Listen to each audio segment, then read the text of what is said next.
السلام عليكم ورحمة الله وبركاته. الحمد لله أستعينه وأستغفره ونعوذ بالله من شرور أنفسنا ومن سيئات أعمالنا. من يهده الله فلا مضل له ومن يضلله فلا هادي له. وأشهد أن لا إله إلا الله وحده لا شريك له، وأشهد أن سيدنا ونبينا ومولانا محمدا عبد الله ورسوله صلى الله عليه وعلى آله وصحبه وسلم تسليما كثيرا. أما بعد، فقد قال حق سبحانه وتعالى في القرآن العظيم الفرقان المجيد: فأعوذ بالله من الشيطان الرجيم، بفضل بسم الله الرحمن الرحيم.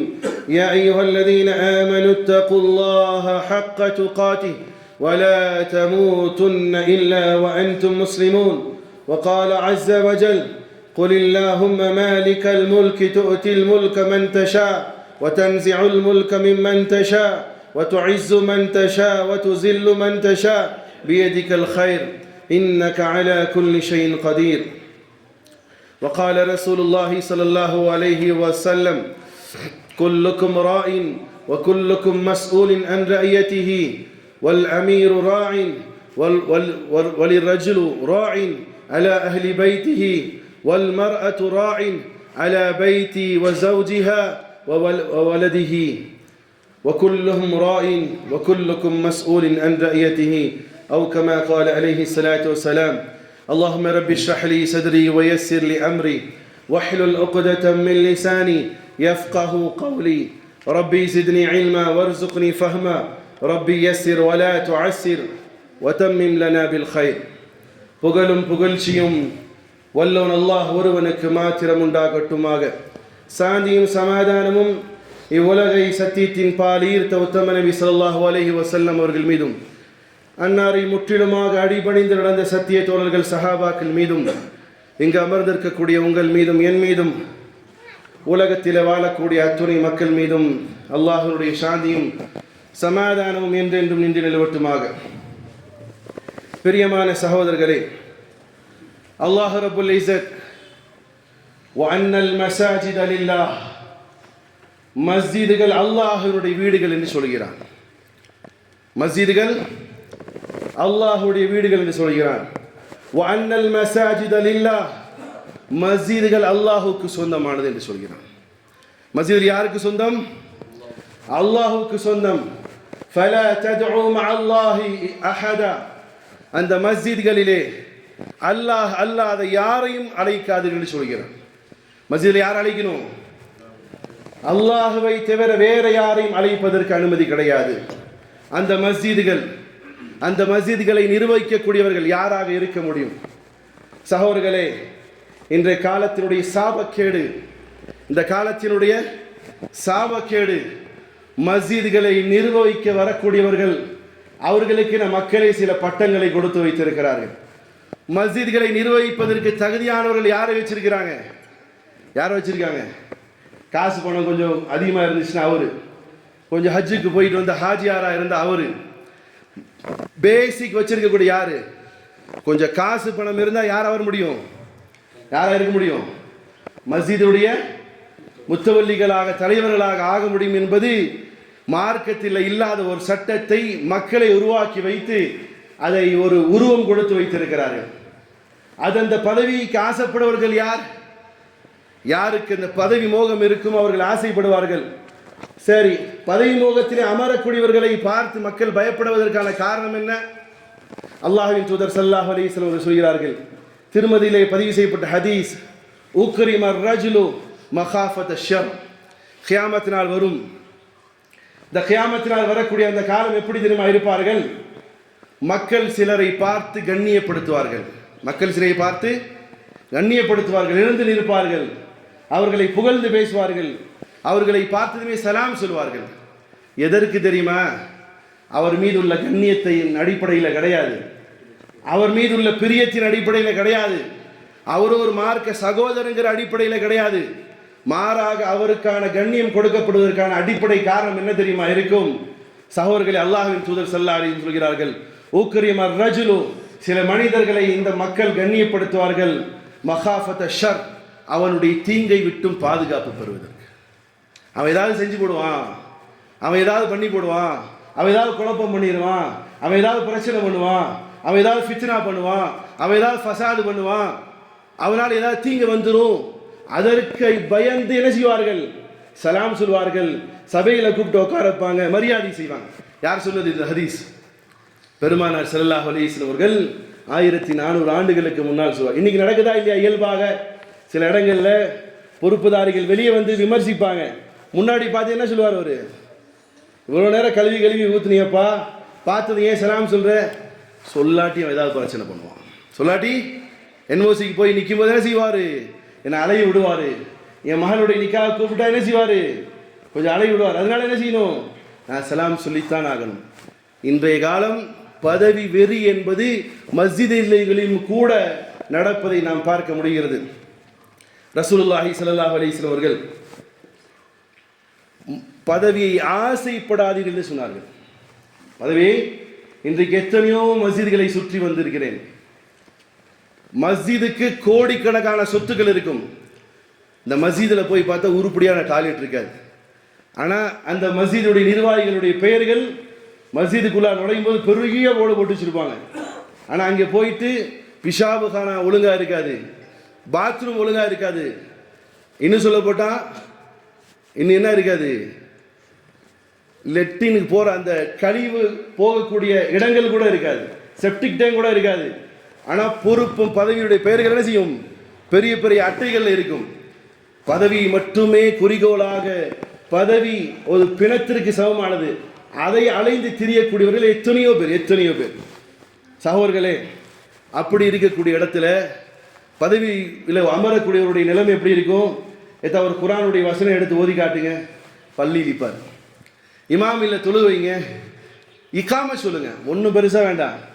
மஸ்ஜிதுடைய பொறுப்புதாரி நிர்வாகியை கூப்பிட்டு இக்காம சொல்லுங்க, சிரிச்சிட்டே நிற்பார். ஃபர்தை பற்றி தெரியுமா? தெரியாது. ஆனால் யார் அவர் யார்? நான் மஸ்ஜிதுடைய முத்தவல்லி, நான் மஸ்ஜிதுடைய தலைவர். சகோதரர்களே, ரசூலுல்லாஹி ஸல்லல்லாஹு அலைஹி வஸல்லம் ஹதீஸ் சொல்றாங்க, கியாமத்துடைய அடையாளங்களிலே ஒன்று, தகுதி இல்லாதவர்கள் பொறுப்பிலே வருவார்கள். தகுதி இல்லாதவர்கள் பொறுப்பில் வருவார்கள். சார், தூய்மையை பற்றி தெரிந்தவர் தூய்மையான பொறுப்புக்கு போட முடியும். தூய்மையை பற்றி தெரிஞ்சவர் தூய்மையான பொறுப்பில் போட முடியும். தூய்மையை பற்றியே தெரியாதவர் கட்டிடத்தில் போட முடியுமா? போட முடியுமா சார்? எந்த தகுதி யாருக்கு இருக்குமோ அந்த தகுதியை கொடுத்தா பரவாயில்ல. ஒரு மஸ்ஜிதுடைய பொருளாளராக ஒருத்தர் நியமிக்கிறார், அவர் கை நாட்டா இருக்கிறார், கணக்கே தெரியாதவராக இருக்கார், அவர் பொருளாளராக இருக்க முடியுமா? அவர்கிட்ட ஒரு வேஷ்டி கரையில் இருந்தால் போதும், அவர் பொருளாளர் ஆகிடலாம். ஆனால் அவருடைய வாய்ஸ் கொஞ்சம் சத்தம் போடுற ஆளாக இருந்தால் நினைச்சிக்கலாம், அவரை பொருளாளராக போட்டுக்கலாம். இல்லை, இந்த கமிட்டி சரிவர நிறைவேற்றணும்னா ஒரு ஆளை வாய் அடைச்சாதான் இந்த கமிட்டியை உருவாகணும், அவருக்கு என்ன செய்யலாம்? பொருளாதார. இன்றைய மக்களுடைய சூழ்நிலைகளும் வரக்கூடிய ஒரு நிலையும் இதுதான். ரசூலுல்லாஹி ஸல்லல்லாஹு அலைஹி வஸல்லம் சொன்னார்கள், நீங்கள் பதவியை ஆசைப்படாதீர்கள், பதவியை ஆசைப்படாதீர்கள். அல்லாஹ்வுடைய வசனம், குலில்லாஹும்ம மாலிகல் முல்க், பதவியும் ஆட்சியும் யாருக்கு சொந்தம்? அல்லாஹுக்கு மட்டுமே சொந்தம். பதவி ஆட்சியும் யாருக்கு சொந்தம்? அல்லாஹுக்கு சொந்தம். அல்லாஹ் கூறுகிறான், குல், நபி நீங்கள் கூறுங்கள், அல்லாஹும்ம மாலிகல் முல்க், ஆட்சி அதிகாரம் யாருடையது?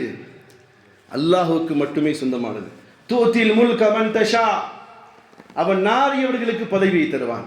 பதவி வெறி பிடிச்சு அடையாதீங்க, பதவிக்காக ஆசைப்படாதீங்க, எனக்கு பதவி வேணும் தெரியாதீங்க. இந்த பதவி யாருக்கு அல்லாஹ் கொடுக்க நாடி இருக்கானோ அவனுக்கு தான் கொடுப்பான், கண்டவனுக்கெல்லாம் கொடுக்க மாட்டான். அல்லாஹ் சில நேரங்களில் கொடுப்பான், செருப்பால் அடிக்க வாங்குவதற்கு கொடுப்பான், பதவிகளை கொடுப்பான். சில பேர் பார்க்குறீங்களா இல்லையா? சில நேரங்களில் பதவி அவரை அசிங்கப்படுத்த அல்லாஹ் அந்த வசனத்தை சொல்றான், தூத்தில் முல்க மன் தஷா, அல்லாஹ் நாடியவர்களுக்கு பதவி கொடுப்பான். வதன்சிஉல் முல்க மன் தஷா, அல்லாஹ் நாடியவர்களுக்கு அந்த பதவியிலிருந்து தூரமாக்குவான். வதுஇஸ்ஸு மன் தஷா வதுஸில்லு மன் தஷா, அல்லாஹ் நாடியவர்களுக்கு கண்ணியத்தை கொடுப்பான், அல்லாஹ் நாடியவர்களுக்கு அவருடைய கண்ணியத்தை எடுத்து விடுவான். பியதிகல் கைர், அல்லாஹுடைய கையில தான் நலவு இருக்கிறது. இன்னக அலா குல்லி ஷைஇன் கதீர், எல்லா வஸ்துக்களின் மீதும் அதிகாரம் கொண்டவன் அல்லாஹ் தான். எல்லா வஸ்துக்கள் மீதும் அதிகாரம் கொண்டவன் யார்? அல்லாஹ் தான். மனிதனுக்கு எந்த அதிகாரமும் கிடையாது, எந்த பொறுப்பும் கிடையாது, எந்த விஷயத்திலும் அவனுக்கான முடிவும் ஆக்குமும் என்பது மனிதனுக்கு கிடையாது. எல்லாம் அல்லாஹ்வுக்கானது. ரசூலுல்லாஹி ஸல்லல்லாஹு அலைஹி வஸல்லம் அவர்கள் இந்த விஷயத்திலே சஹாபாக்களை அணுவணுவாக வழிகாட்டினார்கள். எந்த அளவுக்கு என்று சொன்னால், முஅக்கில் ரலியல்லாஹு தஆலா அறிவிக்கின்றார்கள், ரசூலுல்லாஹி ஸல்லல்லாஹு அலைஹி வஸல்லம் அவர்கள் சொன்னதாக, முஅக்கில் ரலியல்லாஹு தஆலா அவர்கள் வியாதியஸ்தராக இருக்கிறார்கள். நலம் விசாரிப்பதற்கு உபைதுல்லா பின் சிராத் என்று சொல்லக்கூடிய ஒரு கவர்னராக இருக்கிறார். பஸ்ராவுடைய கவர்னர் சஹாபியை உடல் நலம் விசாரிப்பதற்காக வருகிறார். வந்ததுமே அந்த சஹாபி சொல்கிறார், கவர்னர் அவர்களே, ஒரு விஷயத்தை நபியிடம் இருந்து உங்களுக்கு சொல்லட்டுமா? ஒரு விஷயத்தை நபியிடமிருந்து உங்களுக்கு சொல்லட்டுமா? என்னது? மாமின் அப்தின், ஒரு அடியான், இஸ்தர்ஆஹு அல்லாஹு ரஅய்யத்தன் ஃபலம் யுஹத்ஹா பினஸீஹத்தின் இல்லா லம் யஜித் ராயிஹத்தல் ஜன்னah. நபி சொன்னதை உங்களுக்கு அறிவிக்கட்டுமா? வந்தவர் யார்? யார்தா? கவர்னர். வியாதியில் இருக்கக்கூடிய ஒரு சாதாரணமான மனிதர். அவர் உபதேசிக்கிறார், உங்களுக்கு ஒரு உபதேசம் செய்யட்டுமா? என்னது? நபி ஸல்லல்லாஹு அலைஹி வஸல்லம் சொன்னார்கள், யாரிடம் ஒரு பொறுப்பு கிடைக்கப்பெறுகிறதோ, பொதுவாக மஸ்ஜிதுடைய பொறுப்புன்னு சொன்னால் என்ன நினச்சிக்கிறாங்கன்னா, இமாமுக்கு சம்பளம் கொடுக்கறது, மோதினாருக்கு சம்பளம் கொடுக்கறது, அப்புறம் என்ன இருக்கு? அது நீங்கள் என்ன கொடுக்கறது? அல்லாஹ் அவங்களுக்கு கொடுத்து வச்சுருக்காங்க. கட்டிடத்தை கட்டுறது, அப்புறம் என்ன வச்சுருக்காங்க? ஈபி கட்டுறது, பில் கட்டுறது, இதுதான். அப்புறம் என்ன செய்யணும்? நிக்கால போய் தலைவர் நான் கையெழுத்து போடணும், செயலாளர் நான் கையெழுத்து போடணும், இல்லையா? இதுதான் நினச்சிட்டு இருக்காங்க. இல்லை, ஒரு முஹல்லாவினுடைய தலைவர் என்பவர் அந்த முஹல்லால இருக்கக்கூடிய அத்துணை பேருடைய நலவு கெடுதிக்கு பொறுப்பானவர். நல்லதுக்கும் கெட்டதற்கும் பொறுப்பானவர். அந்த முஹல்லாவிலே ஒரு திருமணம் ஆகாத ஒரு பெண் திருமண ஆசையிலே அவள் கூனி கொருமி நிற்கிறார், அல்லது அந்த முஹல்லாவிலே ஒரு ஆண் மகன் திருமணமாக அவள் பொண்ணு கொடுக்காம உட்கார்ந்துருக்காங்க, அல்லது இந்த முஹல்லாவிலே நோய்வாய்ப்பட்டு கிடக்கூடிய ஒருவர் இருக்கிறார் குடும்பத்திலே, அந்த முஹல்லாவிலே வறுமை கோட்டு கீழே ஒருவருடைய குடும்பம் இருக்குது, அந்த முஹல்லாவிலே அநீதி இழைக்கப்பட்ட ஒருவர் இருக்கிறார், அந்த முஹல்லாவிலே சிறை சென்றவர் இருக்கிறார், அந்த முஹல்லாவிலே வயோதிகர் ஒருத்தர் இருக்கிறார், வருமானம் இல்லாமல் இருக்குன்னு சொன்னால் அத்துணை பேருக்கும் அவர் தான் பொறுப்புதாரி. யார் தலைவராக இருக்கிறாரோ அவர் தானே செய்யும். சார், மஸ்ஜிதுடைய நிர்வாகம் என்பது அது பதவி மோகம் அல்ல, அது பெரிய பதவி அல்ல, அது பொறுப்பு. பதவிங்கிறத மாற்றி நினைச்சிட்டு இருக்கோம், அது பொறுப்பு. அந்த முஹல்லாவிலே, உதாரணத்துக்கு உங்களை சொல்றேன், உமர் ரலியல்லாஹு தஆலா அவர்கள் கலீஃபாவாக இருக்கிறாங்க. திடீர்னு அழுதுட்டு இருக்கிறாங்க. சஹாபாக்கள் கேட்கிறார்கள், உமரே ஏன் அழுகிறீர்கள்? உமர் ரலியல்லாஹு தஆலா என்ன சொன்னாங்க தெரியுமா? நான் பொறுப்பு சாட்டப்பட்டவனாக இருக்கேன், நான் ஒரு பொறுப்பாளியாக இருக்கேன்.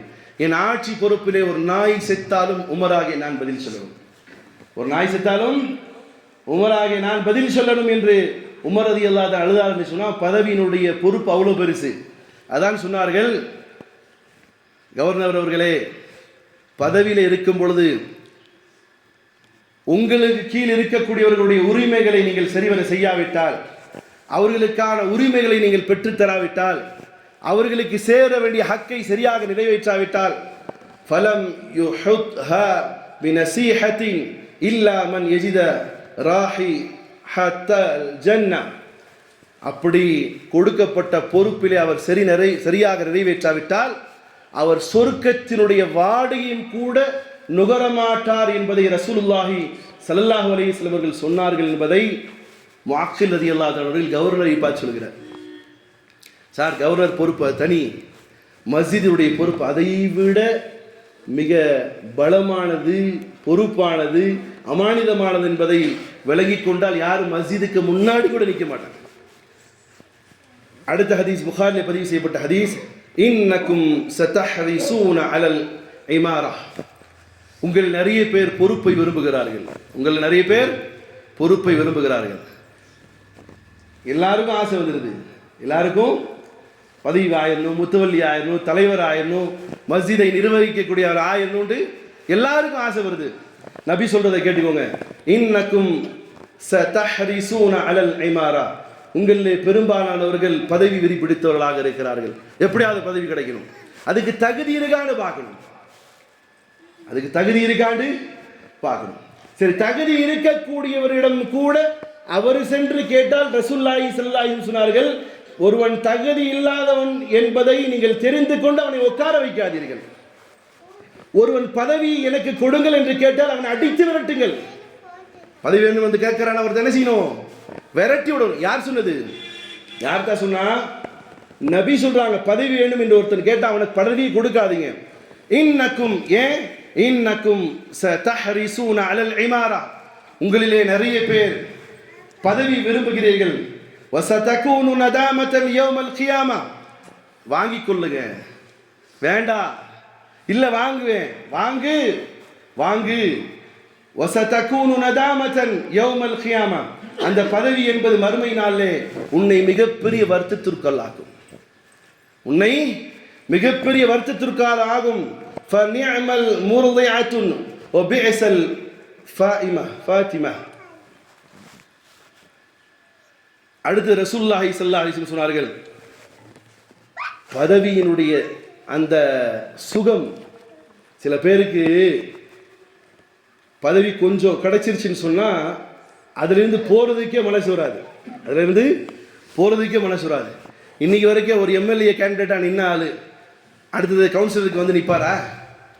போறா சார். அடுத்து என்ன செய்வார்? எம்எல்ஏ நின்று அவர் எப்படி போவார்? எம்பிக்கு போவார். அல்லது குறைஞ்சபட்சம் என்ன செய்யணும்? அவர் மௌத்தான வரைக்கும் எம்எல்ஏவாக இருக்கணும். மஸ்ஜிதுக்கு வர ஒரு முறை மஸ்ஜிதில் முத்தவல்லியாக இருந்தவர் மறுமுறை அந்த மஸ்ஜிதுடைய முத்தவல்லியுடைய பதவியில் இறங்க விரும்புவாரா? 100ல் 1. 99 பேர் என்ன செய்வாங்க? இங்கே இருக்கும்போது 500 கமிட்டி அமைச்சிருவாங்க. இவருக்கு சாதகமாக யார் இருக்காங்களோ அவங்கள அமைச்சு திரும்ப அந்த பதவியில் உட்கார தான் பார்ப்பாங்க. பெருமானார் ஸல்லல்லாஹு அலைஹி வஸல்லம் சொல்லுவாங்க பாருங்க, இந்த பதவி மோகம் என்பது எப்படி விவரிக்கிறாங்க பாருங்க. பாலூட்டுபவை தரும் சுகங்களிலேயே பதவியின் பால் இன்பமானது. சொல்லக்கூடியது யாரு? சொல்றது யார்த்தா? நபி சொல்றாங்க. எப்படி சொல்றாங்க? பாலூட்டுபவை தரும் சுகங்களிலேயே பதவி சுகம் என்பது இன்பமானது. பாலை மறப்பதன் துன்பத்திலிருந்து பதவியை நிறுத்துவதுதான் மோசமானது. பால் குடிச்ச சுகம், குழந்தை பால் குடிச்சே பழகி இருக்கு, பாலை விடுமா? நம்ம என்னென்ன செய்யும்? குடிச்சிட்டு இருக்கிற பால் நிப்பாட்டுனா ஒரு பெண் என்னத்தான் செய்வா? உடனே நின்றுடுமா குழந்தை? அப்புறம் என்ன செய்யணும்? அந்த குழந்தைக்கு ஏதாவது கசப்பானது கொடுக்கணும். அது மறக்கடிக்க 1000 விஷயங்களை கையாளுவாங்க. இது குழந்தையினுடைய பால் நிறுத்தத்தும் கூட ஈஸியாக நிப்பாட்டிடலாம்.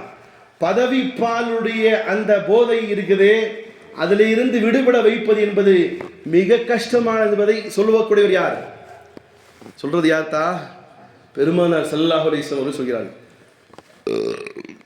அதே மாதிரி பெருமானார் ஸல்லல்லாஹு அலைஹி வஸல்லம் சொன்னார்கள், அபி மூசா அல் அஷரி ரலியல்லாஹு தஆலா அறிவிக்கிறார்கள், قال دخلت على النبي صلى الله عليه وسلم, நாங்கள் நபியுடைய சமூகத்துக்கு போனோம்.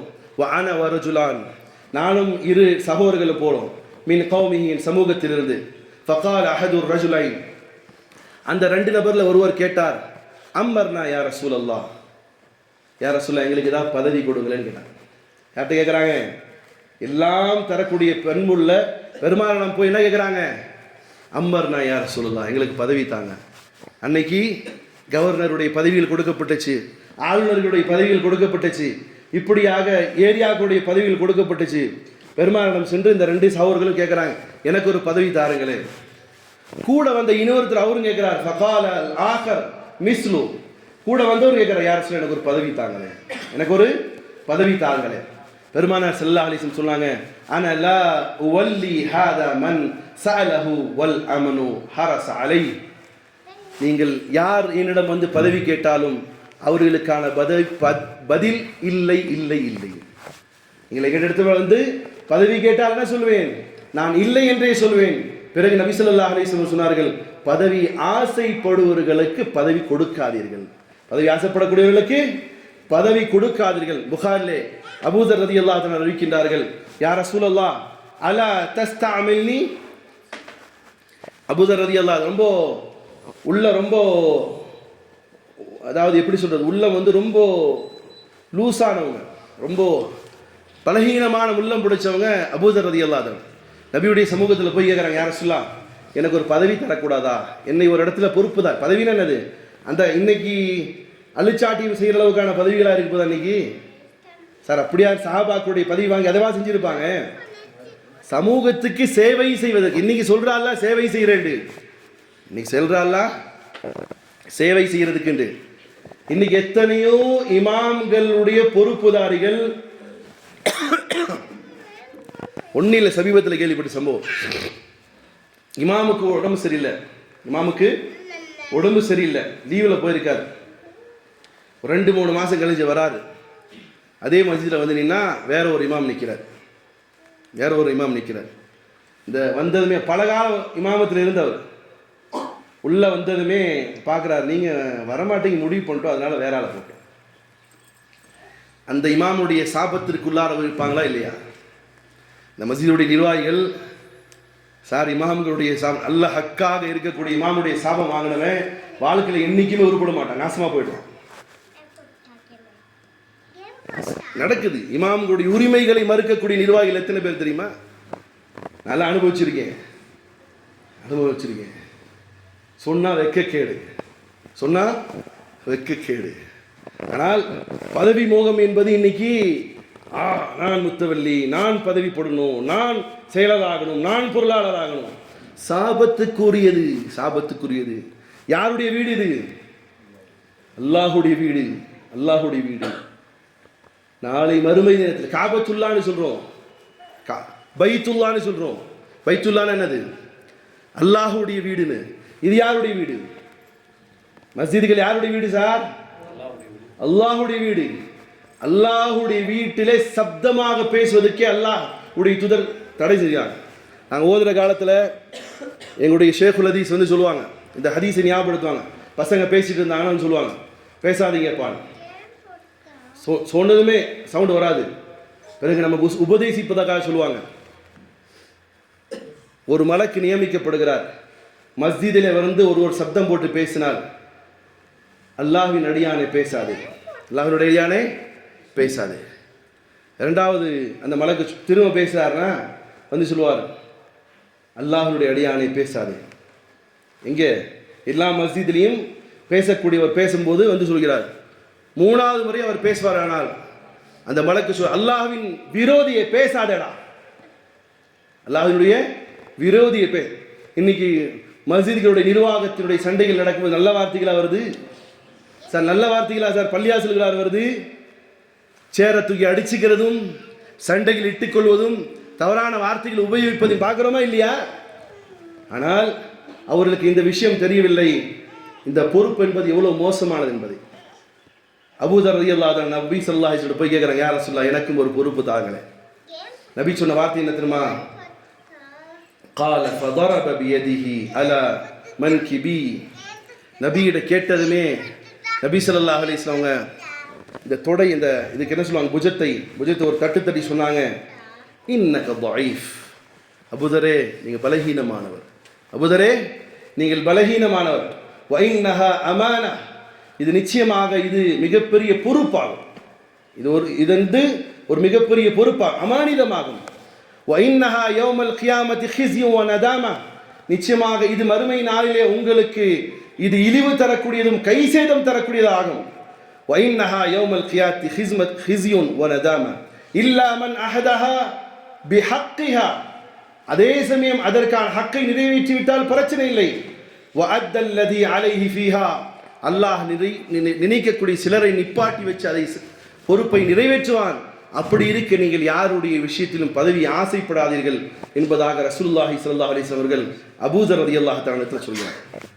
சகோதரர்களே, இன்னும் சொல்ல போனால் மறுமை தினத்திலே அல்லாஹ் மற்றவர்கள் எல்லாம் தனித்தனி இடங்களில் நிப்பாட்டி சவால் ஜவாப் கேள்வி கணக்கை கொண்டு வந்து நிப்பாட்டுவான். ஆனால் பொறுப்புதாரிகள் எங்கே தெரியுமா நிப்பாட்டி கேள்வி கேட்பான்? நரகத்துடைய விளிம்பை நிப்பாட்டி கேள்வி கேட்பான். எங்கே நிப்பாட்டி கேட்பான்? நரகத்துடைய வாசல்ல வச்சு நிப்பாட்டி கேள்வி கேட்பான். அதனுடைய கேள்விகளுக்கான சரியான பதில் இல்லாவிட்டால், ஒன்றும் வேண்டாம், ஒரு சிம்பிளாக உங்களுக்கு புரியுதுக்காக சொல்கிறேன். ஒரு மஸ்ஜிதுடைய முத்தவல்லி பொறுப்பேற்று விட்டார்.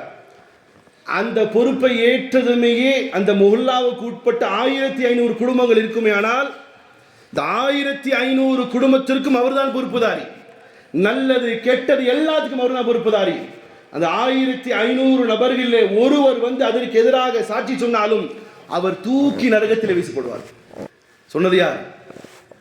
பெருமானார் ஸல்லல்லாஹு அலைஹி வஸல்லம் சொன்னது பெருமானார். ஏன்னா பொறுப்புதாரிகளிடம் கேள்வி கேட்கக்கூடிய இடம் நரகத்தினுடைய விளிம்பு. அதனால தான் பெருமானார் ஸல்லல்லாஹு அலைஹி வஸல்லம் சொன்னாங்க, குல்லுக்கும் ராயின், நீங்கள் ஒவ்வொருவரும் பொறுப்புதாரிகள். வகுல்லுக்கும் மஸ்ஊலின் அன் ரஅயத்திஹி, நீங்கள் ஒவ்வொருவரும் உங்களுக்கு கீழே இருப்பவர்களை பற்றி கேள்வி கேட்கப்படுவீர்கள். வல் அமீரு ராயின், ஒவ்வொரு தலைவனும் பொறுப்புதாரி.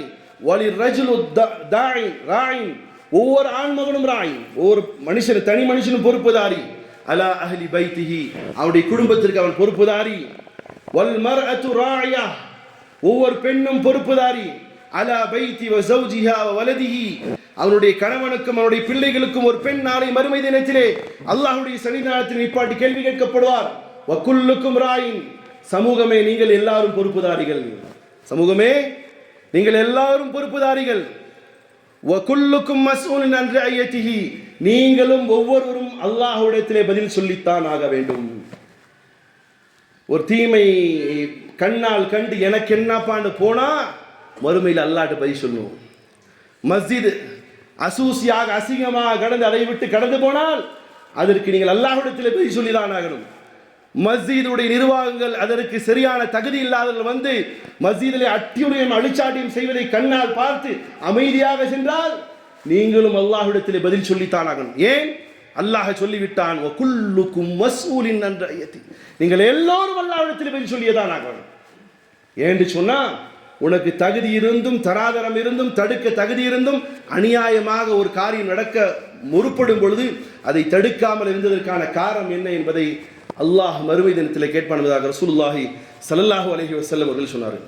பிரியமான சகோதரர்களே, இன்றைய காலகட்டத்திலே குறிப்பாக மஸ்ஜிதுடைய நிர்வாகங்கள் எதற்கு மஸ்ஜிதுடைய நிர்வாகிகளாக ஆகினோம் என்பதும் கூட தெரியாமல் கொடுக்கப்பட்ட பொறுப்பிலே 100ல் 1% மட்டுமே தன்னுடைய பொறுப்பு என்று நினைத்துவிட்டு மீதம் இருக்கக்கூடிய 99 பொறுப்புகளையும் உதறி தள்ளி மறந்தவர்களாக இருக்கார். இன்னைக்கு பொறுப்புதாரி என்று சொன்னா என்ன நினைக்கிறாங்க? ஒன்று சம்பளம், 2வது மராமத்து, 3வது பராமரிப்பு, 4வது கஞ்சி, 5வது என்னது தொழுகை பெருநாள், அது மாதிரி. இதுதான் மஸ்ஜிதுடைய நிர்வாகிகளுடைய பொறுப்பு நினைச்சிட்டு இருக்காங்க. இல்லை, இது 100ல் 1 பொறுப்பு.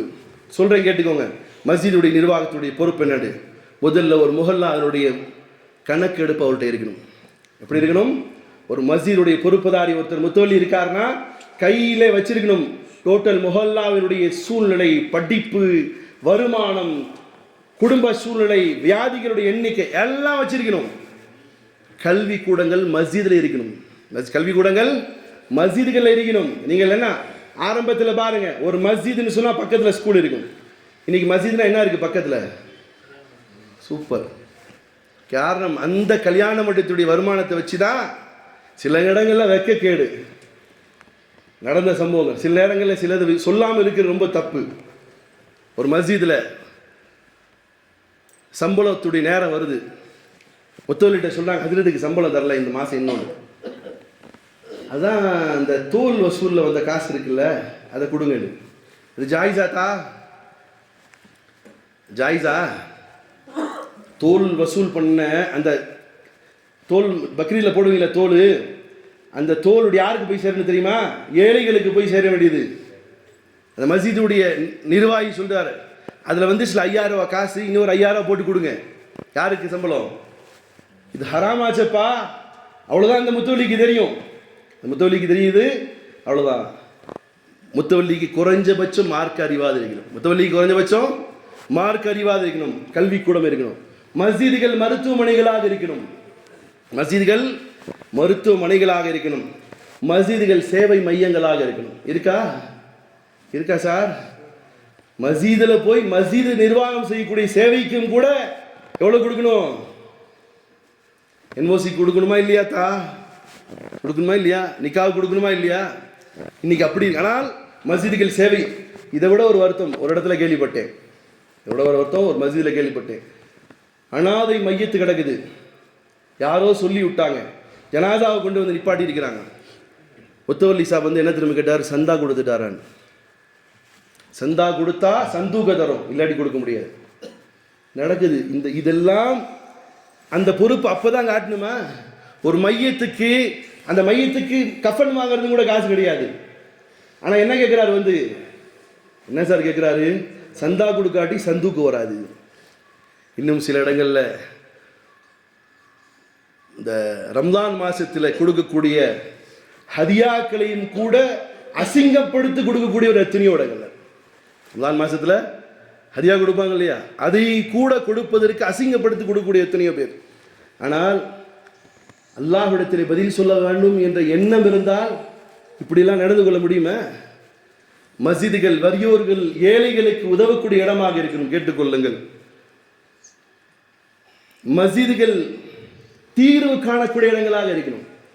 இப்படிதானே ரசூலுல்லாஹி ஸல்லல்லாஹு அலைஹி வஸல்லம் மஸ்ஜித் நபவி இருக்கிற எதுவாக இருந்துச்சு? தீர்வு கொடுக்கக்கூடிய இடம், நல்வாழ்வு மையங்களாக இருக்கணும் மஸ்ஜிதுகள். ஒரு பையன் தப்பு செய்யறான்னு சொன்னா அவனை கொண்டு வந்து அவனை நல்ல வழி நடத்தக்கூடிய இடங்களாக மஸ்ஜித் இருக்கணும். ஆலோசனை மையங்களாக மஸ்ஜிதுகள் இருக்கணும். இப்படியெல்லாம் இருந்தால்தான் அதற்கு பேர் மஸ்ஜித். அல்லாஹ் ரப்புல் இஸ்ஸத் சூரா தௌபாவுடைய 9வது அத்தியாயத்துடைய 18வது வசனத்தில் சொல்லலாம், வஇன்னமா யஅமுரு மஸாஜித் அல்லாஹ், நிச்சயமாக மஸ்ஜிதுடைய நிர்வாகிகள் யாராக இருக்க வேண்டும் என்று சொன்னால், மன் ஆமன பில்லாஹ், எவர்கள் அல்லாஹ்வின் மீது நம்பிக்கை கொண்டவர்களாக இருக்கிறார்களோ. அல்லாஹ்வின் மீது நம்பிக்கை கொண்டவர்கள் அல்லாஹ்வினுடைய அடியார்கள் மீதும் பிரியமுள்ளவர்கள் இருப்பார்கள். முஸ்லிம்கள்லாம் அப்படிதாண்டி சொல்லக்கூடியவன் முஸ்லீமாக இருக்க முடியாது. முஸ்லிம்களுக்கு தலைவனாக இருக்கணும்னா அவரும் முஸ்லீமாக இருக்கணும், உண்மையான முஸ்லீமாக இருக்கணும். மன் ஆமன பில்லாஹ், யார் அல்லாஹ்வை ஏற்றுக்கொண்டார்களோ, வல் யௌமில் ஆஹிர், மறுமை தினத்தின் மீது முழுமையாக நம்பிக்கை இருக்கிறதோ, மறுமை நாளை பற்றிய நம்பிக்கை இருந்தால் ஒருவனுக்கும் அநீதி செய்யாதவன் தான் முத்தவல்லியாக இருக்க முடியும். வஅகாம ஸலா, தொழுகை நிலை நாட்டக்கூடியவராக இருக்கணும். வஆத ஸகா, பள்ளிவாசலுக்கு போய் ஒரு விஷயத்துக்கு தலைவரை சந்திச்சா எங்கே பார்க்கலான்னு சொன்னா தொழுகை நேரத்தில் மஸ்ஜிதில் இருக்கணும்னு சொல்லுவோம். நம்ம எங்கே போய் சந்திக்கிறதா இருக்கு சொல்லுங்க தா? இல்லாட்டி இஷாவுக்கு மட்டும் தலைவர் வருவார், தொஹருக்கு மட்டும் தலைவர் வருவார். இது இல்லை, மஸ்ஜிதுடைய எல்லா நேர தொழுகையிலும் எல்லா மஸ்ஜித் நிர்வாகிகளையும் பார்க்கணும். அது மஸ்ஜித். அல்லாஹ் சொல்றான், வஅகாம ஸலா, தொழுகை நிலைநாட்டக்கூடியவராக இருக்கணும். வஆத ஸகா, ஸகாத்தை கொடுப்பவராக இருக்கணும். இவர் ஜகாத்து காசை வாங்கி கஞ்சியில போறாரு, முத்தவலியா இருக்க முடியுமா? ஜகாத் காசு இருக்குல்லத்தா, அந்த ஜகாத் காசுல கஞ்சி காய்ச்சறது ஹராமு தா. ஜகாத் காசுல கஞ்சி காய்ச்சறது ஹராம். ஆனா இப்போ நான் சொன்னேன் இல்லையா, இந்த ஜகாத் காசுல ஒண்ணுதான் தோலுடைய காசு, அந்த காசு கொண்டு போய் மஸ்ஜிதுடைய இமாமு கொடுக்கிறது ஹராம். அப்போ இவரே கொடுப்பதற்கு தகுதியுடையவரோ கொடுத்து இருக்கிறாரோ சரிவர கொடுக்கிறார், அவர் தான் முத்தவலியாக இருக்க முடியும். அல்லாஹ்வை தவிர வேறு எதற்கும் பயப்படாதவன் தான் மஸ்ஜிதுடைய முத்தவலியாக இருக்கணும். யார் சொல்றா? யார் தான் சொல்றா? அல்லாஹ் சொல்கிறார், நிச்சயமாக இப்படி இருப்பவர்கள் தான் நேர்வழி பெற்றவர்கள் என்பதாக அல்லாஹ் ரப்புல் இஸ்ஸத் குர்ஆனில் சொல்கிறான். ஆக பிரியமான சகோதரர்களே, அல்லாஹ் ரப்புல் இஸ்ஸத் எப்படி ஒரு மஸ்ஜிதை நிர்வகிக்க வேண்டும் என்று அல்லாஹ்வுடைய தூதரும் அல்லாஹ்வும், இது நிறைய இருக்கு, இன்ஷா அல்லாஹ் வரக்கூடிய காலங்களில் எடுக்கிறேன் சப்ஜெக்ட், இது சும்மா தொட்டு வச்சேன். அல்லாஹ் ரப்புல் இஸ்ஸத் நம் அனைவர்களுக்கும் பதவி ஆசையிலிருந்து நம்முடைய உள்ளங்களை தூய்மைப்படுத்தட்டுமாக. பதவி என்பது அது நாசக்கேடு ஆகக்கூடிய ஒரு களம் என்பதனை உணர்ந்து நாம் அந்த நாசக்கேடான காரியங்களை தானாக உங்களை விரும்பி வரணும் வாங்கிக்கோங்க, அதுவும் அவாய்ட் பண்ணுங்க. நீங்கள் விரும்பி வாங்கினால் நிச்சயமாக அது மிகப்பெரிய கேடாக இருக்கும்.